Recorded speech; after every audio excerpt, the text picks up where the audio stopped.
Mijn theatervaststelling Nacht loopt Theater troch Friesland.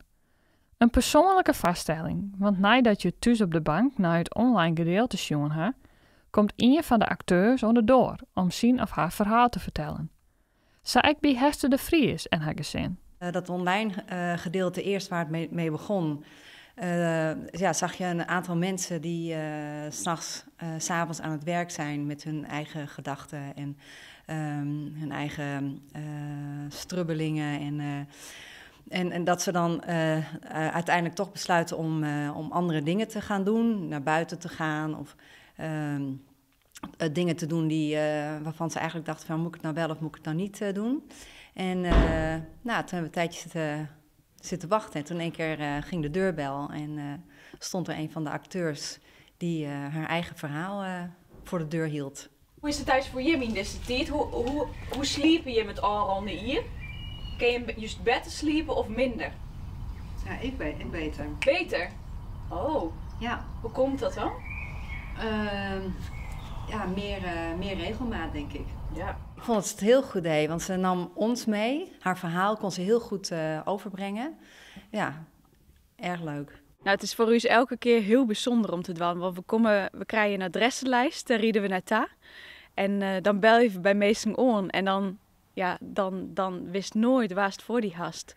Dus elke keer is dat wel heel spannend en heel bijzonder. In het theater dan komen meesten naar die taal, dan keep je een kaartje en dan kan ze eigenlijk achteroer leunen.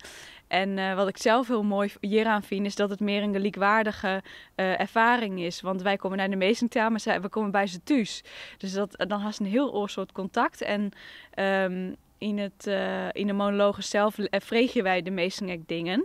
Het er als meer een gesprek hast. Dus het is meer een wederzijds contact en een wederzijdse ervaring. Wees beide verantwoordelijk voor best. Ja, je bent gewoon wanhopig. Je had de neiging om bij wildvreemden om te bellen. En dat je zo lang net sliepen kennen. Ja. Wat ik zelf heel bijzonder vind, is dat ik in mijn monoloog, in mijn tekst, vreeg ik eigenlijk elke keer wel meesten. Zoek je misschien sliepen mij vannacht, omdat ik net sliepen kan.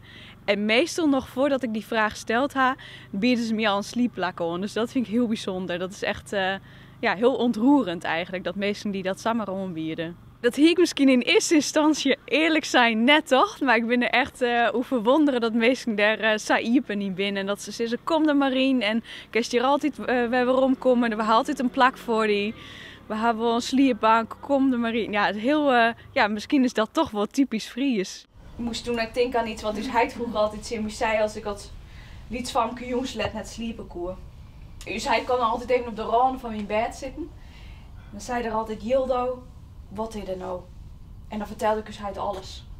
Alles dat ik hoe het zie. Of ik mijn huiswerk wil goedien hier. Of juf Sylvia wil weer beter willen zoeken. Of de panda's in China net uitsteren zoeken. En dan pakte mijn hand altijd heel stevig beet. Jou die nou maar rustig del, zei hij dan. Jou die nou maar rustig del, Jildo. Moon is er weer een dag. Ja. Moon is er weer een dag. Moon is er weer een dag.